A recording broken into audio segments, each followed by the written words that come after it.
Friends, कैसे हो आप सब? आई होप सब ठीक होंगे। फ्रेंड्स, आज मैं आपसे बात करूंगी कि मतलब लोग माफ़ी भगवान से मांगते क्यों हैं। मतलब लोग दुख देते हैं इंसान को और माफ़ी मांगते हैं भगवान से। उनको कुछ दुख होता है तो कहते हैं हाय भगवान, मैंने क्या बिगाड़ा था किसी का, या मतलब आपने मेरे साथ ऐसा क्यों किया भगवान। मतलब भगवान को कोसने के कई तरीके हैं लोगों के अंदर, मैं आपको बताना चाहती हूँ। तो हाय भगवान, मैंने किसी का क्या बिगाड़ा था। हाय भगवान, मैंने मेरा कौन से जन्म का बदला ले रहे हो।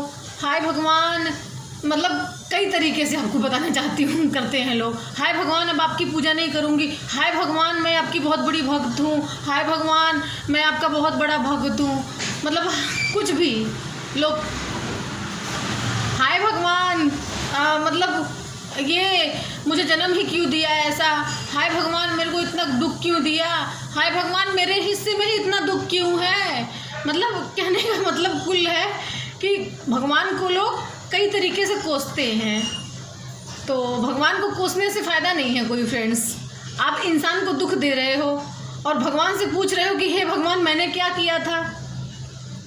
थोड़ा याद करो, याददाश्त इस पे जोर डालो दिमाग पे कि आपने किसके साथ क्या बिगाड़ा था, किसका क्या बिगाड़ा था, किसका घर तोड़ा था। आई बात समझ में? हाय भगवान, मेरे साथ ऐसा क्यों नहीं हुआ। हाय भगवान, मेरे साथ वैसा क्यों नहीं हुआ। हाय भगवान, मैं आपकी पूजा नहीं करूँगी। हाय भगवान, मतलब क्या बताऊँ आपको। थोड़ा याददाश्त पे जोर डालो अपने आप। तो अगर आपके साथ कुछ बुरा होता है, अच्छा मतलब ये तो रामायण महाभारत से भी इंसान कुछ न कुछ सीख सकता है कि देखो द्रौपदी हंसी, जब द्रौपदी जी हंसी थी तो उनका चिरहरण किया गया, मतलब सजा मिली थी ना उनको।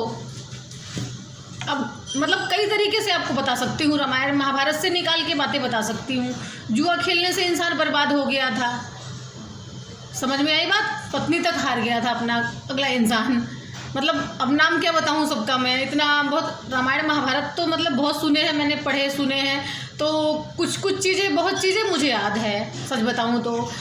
और रावण से ही सीख लो, गलत मतलब दूसरे की पत्नी पे नज़र डालने का क्या अंजाम होता है।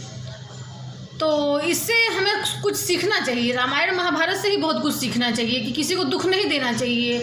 हमें वापस मिलता है वही दुख, जब जो हम दूसरे को देते हैं ना, तो हमें ज़रूर सजा बन के मिलता है। तो हमें भगवान को कभी नहीं कोसना चाहिए कि भगवान आपने मेरे साथ ऐसा क्यों किया, वैसा क्यों किया।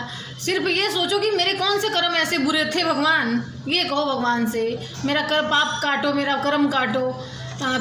कुछ तो फ्रेंड्स इसी जन्म के दुख होते हैं जो आपको इसी जन्म में मिल जाते हैं। अब कुछ जो रही सही होती है कसर, अगले जन्म में पूरी हो जाती है वो।